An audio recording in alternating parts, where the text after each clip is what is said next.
നമുക്കിന്നൊരു വെറൈറ്റി ആയിട്ട് ഈന്തപ്പഴം കേക്ക് ഉണ്ടാക്കാം. നല്ല രുചിയുള്ളൊരു കേക്കാണ്. നല്ല സോഫ്റ്റ് ആയിട്ടിരിക്കുന്ന കേക്ക്. 2 മുട്ട മാത്രം മതി ഇതുണ്ടാക്കാൻ വേണ്ടിയിട്ട്. 2 മുട്ട വെച്ചിട്ട് നമുക്ക് ഇത്രയും വലുപ്പത്തിലുള്ള കേക്ക് റെഡിയാക്കി എടുക്കാം. നല്ല പഞ്ഞി പോലെ സോഫ്റ്റ് ആയിട്ടിരിക്കുന്ന കേക്കാണ്. നല്ല രുചിയാണ് കഴിക്കാൻ വേണ്ടിയിട്ട്. അപ്പോൾ ഇതിൻ്റെ ടോപ്പിംഗ് എന്ന് പറയുന്നത് ഓപ്ഷനിലാണ്. അത് ചെയ്തിട്ടില്ലെങ്കിലും കുഴപ്പമൊന്നുമില്ല. ഇതിൻ്റെ ടോപ്പിംഗ് ഇല്ലാതെ തന്നെ നമുക്ക് കഴിക്കാൻ വേണ്ടിയിട്ട് നല്ല രുചിയാണ്. ചായയുടെ കൂടെയൊക്കെ കഴിക്കാൻ പറ്റിയ അടിപൊളി കേക്കാണ്. അപ്പോൾ നമുക്ക് ഇതെങ്ങനെയാണ് ഉണ്ടാക്കുന്നതെന്ന് നോക്കാം. ഇതിനു വേണ്ടി ഞാനിവിടെ എടുത്തിരിക്കുന്നത് 1 കപ്പ് ഈന്തപ്പഴം കട്ട് ചെയ്തതാണ്. കുരു കളഞ്ഞതിന് ശേഷം ചെറുതായിട്ട് കട്ട് ചെയ്തെടുക്കുക. അപ്പോൾ 1 കപ്പാണ് ഞാനിവിടെ എടുത്തിരിക്കുന്നത്. 250 ml അളവിലുള്ള കപ്പാണ് ഞാൻ ഇന്ന് കേക്ക് ഉണ്ടാക്കാൻ വേണ്ടിയിട്ട് യൂസ് ചെയ്തിരിക്കുന്നത്. ഇനി നമുക്കൊരു സോസ് പാനിലേക്ക് 1/2 കപ്പ് ഉണക്കമുന്തിരി ചേർത്ത് കൊടുക്കാം. ഞാനിവിടെ കറുത്ത കളറിലുള്ള മുന്തിരിയാണ് എടുത്തിരിക്കുന്നത്. ഇനിയിപ്പോൾ ബ്രൗൺ കളറിലുള്ളതാണെങ്കിലും കുഴപ്പമൊന്നുമില്ല. പക്ഷേ കുറച്ചുകൂടി ഒന്ന് ടേസ്റ്റ് ഉണ്ടാവുക കറുത്ത ഉണക്കമുന്തിരിയാണ്. അപ്പോൾ ഈ മുന്തിരിയിലേക്ക് നമുക്ക് 1/2 കപ്പ് വെള്ളം ചേർത്ത് കൊടുക്കാം. അതിനുശേഷം നമുക്കിത് അടുപ്പത്തേക്ക് മാറ്റാം. അടുപ്പത്ത് വെച്ചിട്ട് ഇത് നന്നായിട്ടൊന്ന് തിളപ്പിച്ചെടുക്കാം. ഇതിവിടെ നന്നായിട്ട് തിളച്ച് തുടങ്ങിയിട്ടുണ്ട്. തിളക്കാൻ തുടങ്ങിയതിന് ശേഷം ഒരു 5 മിനിറ്റ് ഉണക്കമുന്തിരി വെള്ളത്തിൽ കിടന്നൊന്ന് വെന്ത് വരണം. ഒരു 5 മിനിറ്റ് തന്നെ വേവിച്ചെടുക്കുക. ഇപ്പോൾ ഉണക്കമുന്തിരി ഒരു 5 മിനിറ്റ് നന്നായിട്ടൊന്ന് വെന്ത് വന്നിട്ടുണ്ട്. ഈ സമയത്ത് നമുക്കിതിലേക്ക് നമ്മൾ എടുത്തു വെച്ച ഈന്തപ്പഴം ചേർത്ത് കൊടുക്കാം. ഈന്തപ്പഴം ചേർത്തതിന് ശേഷം ഒരു 2 മിനിറ്റ് വരെ മാത്രം ഒന്ന് തിളപ്പിച്ചാൽ മതി. അപ്പോഴേക്കും തന്നെ ഈന്തപ്പഴം നന്നായിട്ട് വെന്ത് സോഫ്റ്റായി മാറിക്കിട്ടും. 2 മിനിറ്റ് സമയം മാത്രം മതി. ഇതുപോലെ ഒരു 2 മിനിറ്റ് വരെ ഈന്തപ്പഴം ചേർത്തിട്ട് ഒന്ന് ഇളക്കി കൊടുക്കുക. അപ്പോഴേക്കും ചെറുതായിട്ടൊന്ന് നമ്മൾ ചേർത്ത വെള്ളം ഒന്ന് തിക്കായിട്ട് വരും. ആ സമയത്ത് നമുക്കിത് അടുപ്പത്തുനിന്ന് മാറ്റാം. ഞാനിത് അടുപ്പത്തുനിന്ന് മാറ്റി വെച്ചിട്ടുണ്ട്. ഇത് കണ്ടില്ലേ, കുറച്ച് വെള്ളമൊക്കെ ഒന്ന് വറ്റി വന്നിട്ടുണ്ട്. ഇത് ചൂടോടെ ഇരിക്കുന്ന സമയത്ത് തന്നെ നമുക്കിതിലേക്ക് 1 ടീസ്പൂൺ ബേക്കിംഗ് സോഡ ചേർക്കാം. എന്നിട്ട് നന്നായിട്ട് മിക്സ് ചെയ്യാം. ഇത് മിക്സ് ചെയ്യുന്ന സമയത്ത് ഇതിങ്ങനെ പതഞ്ഞ് പൊങ്ങി വരുന്നത് നിങ്ങൾക്ക് കാണാൻ പറ്റുന്നുണ്ടാവും. നല്ല ചൂടോട് കൂടിയിട്ട് നമ്മൾ ബേക്കിംഗ് സോഡ ചേർക്കുകയാണെങ്കിൽ ഇതുപോലെ നന്നായിട്ട് പൊങ്ങി വരും. അപ്പോൾ നന്നായിട്ടൊന്ന് ഇളക്കി കൊടുക്കുക ബേക്കിംഗ് സോഡ ചേർത്തിട്ട്. അപ്പോൾ ഇങ്ങനെ ചേർക്കുകയാണെങ്കിൽ നമ്മുടെ കേക്ക് നന്നായിട്ട് പൊങ്ങി കിട്ടും. നല്ല സോഫ്റ്റായിട്ട് കിട്ടുകയും ചെയ്യും. നിങ്ങളൊന്ന് ട്രൈ ചെയ്ത് നോക്കൂ. ഈ സമയത്ത് ഈ ചൂടോട് കൂടിയിട്ട് ബേക്കിംഗ് സോഡ ചേർത്തിട്ട് ഇതുപോലെ മിക്സ് ചെയ്തെടുക്കുകയാണെങ്കിൽ നല്ല പഞ്ഞി പോലത്തെ കേക്ക് കിട്ടും നമുക്ക്. അപ്പോൾ ബേക്കിംഗ് സോഡ ചേർത്ത് നന്നായിട്ട് മിക്സ് ചെയ്തിട്ടുണ്ട്. ഇത് നന്നായിട്ടൊന്ന് തിക്കായിട്ട് വരികയും ചെയ്തിട്ടുണ്ട്. ഇത് നമുക്കിവിടെ തണുക്കാൻ വേണ്ടിയിട്ട് മാറ്റി വെക്കാം. ഇനി നമുക്കൊരു ബൗൾ എടുത്തിട്ട് അതിലേക്ക് 1/2 കപ്പ് മൈദ ചേർത്ത് കൊടുക്കാം. ഇതിലേക്ക് ഒരു 1/4 ടീസ്പൂൺ ഉപ്പും കൂടി ചേർത്ത് കൊടുക്കാം. എന്നിട്ട് മൈദയും ഉപ്പും കൂടി നന്നായിട്ടൊന്ന് മിക്സ് ചെയ്തെടുക്കാം. ഉപ്പ് മൈദയുടെ എല്ലാ ഭാഗത്തും എത്തുന്ന രീതിയിൽ നന്നായിട്ടൊന്ന് മിക്സ് ചെയ്തെടുക്കാം. നന്നായിട്ട് മിക്സ് ചെയ്തിട്ട് ഇത് നമുക്കിവിടെ മാറ്റി വെക്കാം.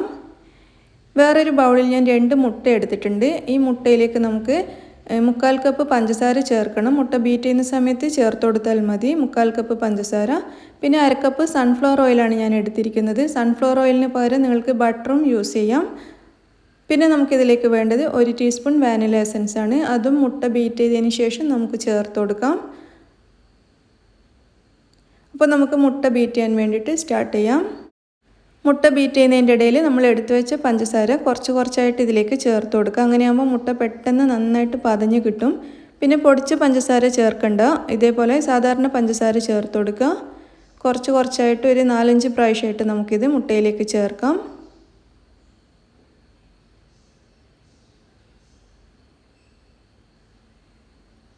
പഞ്ചസാര മുഴുവനും ഇതിലേക്ക് ചേർത്ത് കഴിഞ്ഞു.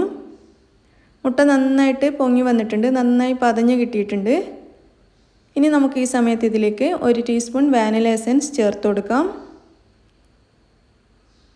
നമ്മൾ എടുത്തു വെച്ച സൺഫ്ലവർ ഓയിലും കൂടി ഇതിലേക്ക് ചേർക്കാം. എന്നിട്ട് വീണ്ടും ഇതെല്ലാം കൂടി നന്നായിട്ടൊന്ന് ബീറ്റ് ചെയ്ത് മിക്സ് ചെയ്തെടുക്കാം. എണ്ണയൊക്കെ ചേർത്തതിന് ശേഷം ഒരു 1/2 മിനിറ്റ് അല്ലെങ്കിൽ 1 മിനിറ്റ് മാത്രം ഒന്ന് മിക്സ് ചെയ്താൽ മതി. ഇതൊക്കെ നന്നായിട്ട് മിക്സ് ചെയ്തെടുത്തിട്ടുണ്ട്. ഇനി നമ്മൾ റെഡിയാക്കി വെച്ച മൈദയിൽ നിന്നും 1/3 ഭാഗം ആദ്യം ഇതിലേക്ക് ചേർത്തിട്ട് പതുക്കെ ഒന്ന് മിക്സ് ചെയ്തെടുക്കാം. മൈദ ചേർത്തിട്ട് സ്പീഡ് കൂട്ടിയിട്ടും ബലം കൊടുത്തിട്ടൊന്നും മിക്സ് ചെയ്യരുത്. ഇതുപോലെ പതുക്കെ മിക്സ് ചെയ്യുക. ഒന്ന് മിക്സ് ആയതിനു ശേഷം വീണ്ടും ബാക്കിയുള്ളതിൽ നിന്നും പകുതി ചേർത്ത് കൊടുത്തിട്ട് വീണ്ടും പതുക്കെ മിക്സ് ചെയ്തെടുക്കുക. അതിനുശേഷം നമ്മൾ റെഡിയാക്കി വെച്ച ഈന്തപ്പഴവും മുന്തിരിയൊക്കെ ചേർന്നിട്ടുള്ള ഈ മിക്സ് ഇതിലേക്ക് ചേർത്ത് കൊടുത്തിട്ട് അതും പതുക്കെ മിക്സ് ചെയ്തെടുക്കുക.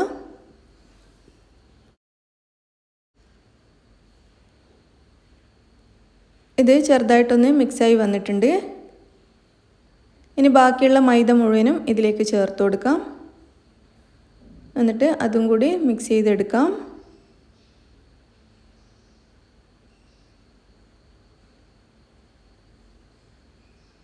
മൈദ ചേർത്തിട്ട് മിക്സ് ചെയ്തിട്ടുണ്ട്. പിന്നെ കുറേ സമയം മിക്സ് ചെയ്യാനും പാടില്ല. ഒന്ന് മിക്സായി എന്ന് തോന്നിക്കഴിഞ്ഞാൽ പിന്നെ നിർത്തണം. ഒരുപാട് സമയം മിക്സ് ചെയ്യരുത്, അപ്പോൾ കേക്ക് നന്നായി കിട്ടില്ല. അപ്പോൾ നമ്മുടെ കേക്ക് മിക്സ് റെഡി ആയിട്ടുണ്ട്. അപ്പോൾ ഇന്ന് ഞാൻ ഈ കേക്ക് ഉണ്ടാക്കുന്നത് ഒരു നോൺ സ്റ്റിക്ക് പാത്രത്തിലാണ്. ഈ പാത്രം ഞാൻ ചൂടാക്കാൻ വേണ്ടിയിട്ട് അടുപ്പത്തേക്ക് വെച്ചിട്ടുണ്ട്. പിന്നെ നിങ്ങൾക്ക് വേണമെന്നുണ്ടെങ്കിൽ പ്രഷർ കുക്കറിൽ വെച്ചിട്ടും ഈ കേക്ക് ഉണ്ടാക്കാവുന്നതാണ്. നല്ല അടികട്ടിയുള്ള പ്രഷർ കുക്കർ ഉപയോഗിക്കുക. അതുപോലെ നോൺ സ്റ്റിക്ക് പാത്രമാണെങ്കിലും കുറച്ച് അടികട്ടിയുള്ള പാത്രം തന്നെ ഉപയോഗിക്കുന്നതായിരിക്കും നല്ലത്. അപ്പോൾ ഈ പാത്രം നന്നായിട്ടൊന്ന് ചൂടായിട്ടുണ്ട്. ഞാനിതിലേക്ക് 1 ടീസ്പൂൺ സൺഫ്ലവർ ഓയിൽ ഒഴിച്ചു കൊടുക്കുകയാണ്. ഈ ഓയിൽ ഈ പാത്രത്തിൻ്റെ എല്ലാ ഭാഗത്തും നന്നായിട്ടൊന്ന് ചുറ്റിച്ചു കൊടുക്കാം. ഓയിൽ എല്ലാ ഭാഗത്തേക്കും ഒന്ന് ചുറ്റിച്ചു കൊടുത്തിട്ടുണ്ട്. ഇനി നമ്മൾ ഉണ്ടാക്കി വെച്ച കേക്ക് മിക്സ് ഇതിലേക്ക് ഒഴിച്ചു കൊടുക്കാം. മുഴുവനും ഒരുമിച്ച് തന്നെ ഒഴിക്കാം.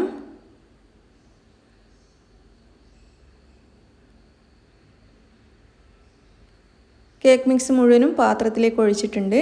ഇനി നമുക്കിതിവിടെ അടച്ചു വെക്കാം. അപ്പോൾ ഈ പാത്രത്തിൻ്റെ മൂടിക്ക് ചെറിയൊരു ഹോളുണ്ട്. അത് ഞാനൊരു അലൂമിനിയം ഫോയിൽ വെച്ചിട്ട് അടച്ചു കൊടുക്കുകയാണ്. ചൂട് പുറത്ത് പോവാതിരിക്കാൻ വേണ്ടിയിട്ടാണ്. അപ്പോൾ ഇതുപോലെ ഒന്ന് അടച്ചു കൊടുക്കാം ഹോൾ ഉണ്ടെങ്കിൽ. ഇനി നമുക്ക് ഈ പാത്രത്തിൻ്റെ അടിയിൽ ഒരു പഴയ പാൻ വെച്ച് കൊടുക്കാം. പാൻ അല്ലെങ്കിൽ ഏതെങ്കിലും പാത്രത്തിൻ്റെ അടപ്പ് അങ്ങനെ എന്തെങ്കിലും വെച്ച് കൊടുക്കുക. അടിഭാഗം കരിഞ്ഞു പോവാതിരിക്കാൻ വേണ്ടിയിട്ടാണ്. ഞാനൊരു പഴയ ദോശ കല്ലാണ് വെച്ച് കൊടുക്കുന്നത്. അപ്പോൾ ഇതിൻ്റെ മുകളിലേക്ക് ഈ നോൺ സ്റ്റിക്ക് പാത്രം വെച്ച് കൊടുക്കാം. അപ്പോൾ അടിയിൽ വെച്ചിരിക്കുന്ന ഈ പാത്രം ഞാൻ വേറൊരു അടുപ്പത്ത് വെച്ച് നന്നായിട്ട് ചൂടാക്കിയിട്ടാണ് അടിയിൽ വെച്ചിരിക്കുന്നത്. അത് പ്രത്യേകം ശ്രദ്ധിക്കുക. തണുത്ത പാത്രം വെച്ച് കഴിഞ്ഞാൽ ചിലപ്പോൾ നമ്മുടെ കേക്ക് നന്നായി കിട്ടില്ല. അപ്പോൾ അത് പ്രത്യേകം ശ്രദ്ധിക്കുക. ഇനി നമുക്ക് ഈ കേക്ക് ലോ ഫ്ലെയിമിൽ വെച്ചിട്ട് വേണം വേവിച്ചെടുക്കാൻ. ഫ്ലെയിം കൂട്ടി വെക്കാനേ പാടില്ല. ലോ ഫ്ലെയിമിൽ വെച്ചിട്ട് നമുക്കിത് നന്നായിട്ട് വേവിച്ചെടുക്കാം. എനിക്ക് ഈ കേക്ക് വെന്ത് കിട്ടാൻ വേണ്ടിയിട്ട് 1 മണിക്കൂറും 10 മിനിറ്റ് സമയമെടുത്ത്, അതായത് 70 മിനിറ്റ് സമയം എടുത്തിട്ടുണ്ടായിരുന്നു. അപ്പോൾ ഓരോരുത്തരുടെ പാത്രത്തിൻ്റെ ഇതിനൊക്കെ അനുസരിച്ച് ചെറിയ മാറ്റം അങ്ങോട്ടും ഇങ്ങോട്ടും വരാൻ ചാൻസ് ഉണ്ട്. അപ്പോൾ ഒരു 50 മിനിറ്റ് 55 മിനിറ്റൊക്കെ ആകുമ്പോൾ തന്നെ നിങ്ങളൊന്ന് ചെക്ക് ചെയ്ത് നോക്കണം. ചിലപ്പോൾ ആ സമയം കൊണ്ട് വെന്ത് കിട്ടാൻ ചാൻസ് ഉണ്ട്. അപ്പോൾ എൻ്റേത് ഏതായാലും 1 മണിക്കൂറും 10 മിനിറ്റും സമയം എടുത്തിട്ടുണ്ടായിരുന്നു. അപ്പോൾ നമുക്കിത് വേവാൻ വേണ്ടിയിട്ട് വെയിറ്റ് ചെയ്യാം. അപ്പോൾ ഞാൻ പറഞ്ഞതുപോലെ 70 മിനിറ്റ് സമയമായപ്പോഴാണ് ഇത് വെന്തത്. ഇനി നമുക്കിത് തുറന്ന് നോക്കാം. നന്നായിട്ട് വെന്തിട്ടുണ്ട്. അപ്പോൾ ഇത് വെന്തിനോ നോക്കാൻ വേണ്ടിയിട്ട് നമുക്കൊരു കത്തി വെച്ചിട്ട് ഒന്ന് ചെക്ക് ചെയ്ത് നോക്കാം. കത്തി നല്ല ക്ലിയർ ആയിട്ടാണ് വന്നിരിക്കുന്നത്. നന്നായിട്ട് ഉൾഭാഗമൊക്കെ വെന്തിട്ടുണ്ട്. ഇനി ഇത് നമുക്ക് അടുപ്പത്തുനിന്ന് മാറ്റാം. എന്നിട്ട് തണുക്കാൻ വേണ്ടിയിട്ട് വെക്കാം. ഒരു 3-4 മണിക്കൂറൊക്കെ എടുക്കും ഇത് നന്നായിട്ടൊന്ന് തണുത്ത് വരാൻ വേണ്ടിയിട്ട്. അതിന് ശേഷം മാത്രം നമുക്ക് ഈ പാത്രത്തിൽ നിന്നും പുറത്തേക്ക് എടുത്താൽ മതി.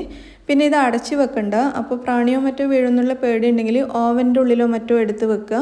ഇതിൻ്റെ മൂടി വെച്ചിട്ട് അടക്കണ്ട. ഒരു 3-4 മണിക്കൂർ കഴിഞ്ഞിട്ടുണ്ട്. കേക്ക് നന്നായിട്ട് തണുത്തിട്ടുണ്ട്. ഇതിൻ്റെ സൈഡിൽ നിന്നൊക്കെ വിട്ട് വന്നിട്ട് നിങ്ങൾക്ക് കാണാൻ പറ്റുന്നുണ്ടാവും. കണ്ടില്ലേ, സൈഡിൽ നിന്നൊക്കെ നന്നായിട്ട് വിട്ട് വന്നിട്ടുണ്ട്. ഇനി കേക്ക് നമുക്ക് ഈ പാത്രത്തിൽ നിന്നും മാറ്റാം. അപ്പോൾ ഇതിൻ്റെ അടിഭാഗമൊക്കെ കണ്ടില്ലേ, നല്ല പെർഫെക്റ്റ് ആയിട്ടാണ് ഇരിക്കുന്നത്. ഞാനിതൊരു കേക്ക് സ്റ്റാൻഡിൻ്റെ മുകളിൽ വെച്ച് കൊടുത്തിട്ടുണ്ട്. അപ്പോൾ ഇത് നമുക്ക് ഇതേപോലെ തന്നെ വേണമെങ്കിൽ കഴിക്കാം. നല്ല രുചിയാണ് ഈ കേക്ക് ഇങ്ങനെ കഴിക്കാൻ വേണ്ടിയിട്ട്. ടോപ്പിങ്ങിൻ്റെ ഒന്നും ആവശ്യമൊന്നും ഇല്ല സത്യം പറഞ്ഞാൽ. പക്ഷേ ഞാനിതിൽ ചെറുതായിട്ടൊരു ടോപ്പിംഗ് കൊടുക്കുന്നുണ്ട്. അപ്പോൾ അത് ഓപ്ഷനിലാണ്, ഒട്ടും നിർബന്ധമുള്ള കാര്യമല്ല. നമുക്ക് ചായക്കൊക്കെ കഴിക്കാൻ വേണ്ടിയിട്ട് ഇതുപോലെ തന്നെ കഴിക്കാവുന്നതേ ഉള്ളൂ. അപ്പോൾ എന്തായാലും നമുക്കിതിൻ്റെ ടോപ്പിംഗ് എങ്ങനെയാണ് റെഡിയാക്കുന്നതെന്ന് നോക്കാം. ടോപ്പിങ്ങിന് വേണ്ടിയിട്ട് 2 ടേബിൾ സ്പൂൺ ബട്ടറാണ് ഞാൻ ഈ പാനിലേക്ക് ഒഴിച്ചു കൊടുത്തിരിക്കുന്നത്. ഈ ബട്ടർ ഒന്ന് മെൽറ്റ് ആയിട്ടുണ്ട്. ഇനി നമുക്കിതിലേക്ക് 1/2 കപ്പ് ബ്രൗൺ ഷുഗർ ചേർത്ത് കൊടുക്കാം. ബ്രൗൺ ഷുഗർ ഇല്ലെങ്കിൽ അതിന് പകരം സാധാരണ പഞ്ചസാര ചേർത്ത് കൊടുക്കുക. എന്നിട്ട് ഈ ബട്ടറും ബ്രൗൺ ഷുഗറും കൂടി നന്നായിട്ടൊന്ന് മിക്സ് ചെയ്ത് ബ്രൗൺ ഷുഗർ മുഴുവനായിട്ടൊന്ന് അലിഞ്ഞ് വരണം. ബ്രൗൺ ഷുഗർ നന്നായിട്ടൊന്ന് മെൽറ്റായി വന്നിട്ടുണ്ട് ബട്ടറിൻ്റെ കൂടെ. ഇനി നമുക്കിതിലേക്ക് വിപ്പിംഗ് ക്രീമാണ് ചേർക്കേണ്ടത്. അല്ലെങ്കിൽ ഫ്രഷ് ക്രീമാണ് ഉള്ളതെങ്കിൽ അത് ചേർത്ത് കൊടുത്താലും മതിയാവും. 3 ടേബിൾ സ്പൂൺ വിപ്പിംഗ് ക്രീം ചേർത്തിട്ടുണ്ട്. എന്നിട്ട് നന്നായിട്ട് മിക്സ് ചെയ്തെടുക്കാം.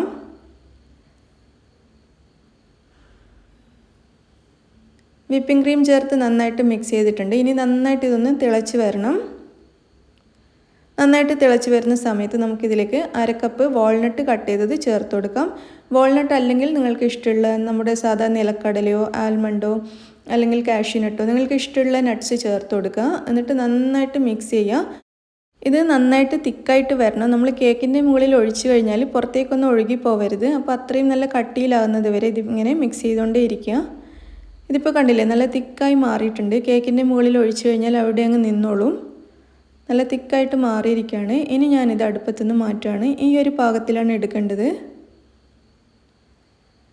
എന്നിട്ട് നമുക്കിത് ചൂടോട് കൂടിയിട്ട് തന്നെ കേക്കിൻ്റെ മുകളിലേക്ക് ഒഴിച്ചു കൊടുക്കാം. തണുക്കാനൊന്നും വെയിറ്റ് ചെയ്യണ്ട. എന്നിട്ട് ഈ കേക്കിൻ്റെ മുകൾ ഭാഗത്ത് എല്ലാ സ്ഥലത്തും ഒരേപോലെ സ്പ്രെഡ് ചെയ്ത് കൊടുക്കാം.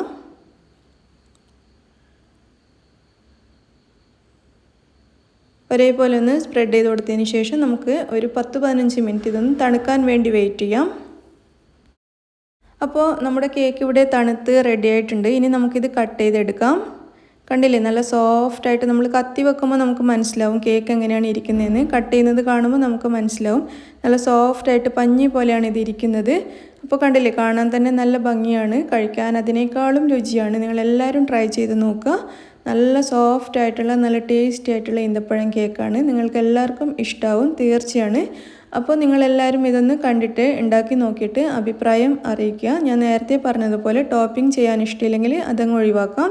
അപ്പോൾ നിങ്ങളെല്ലാവരും അഭിപ്രായം അറിയിക്കുക. അതേപോലെ ലൈക്ക് ചെയ്യാനും ഷെയർ ചെയ്യാനും മറക്കരുത്. എൻ്റെ ചാനൽ സബ്സ്ക്രൈബ് ചെയ്യാത്തവരാണെങ്കിൽ സബ്സ്ക്രൈബ് ചെയ്യാനും മറക്കരുത്. താങ്ക്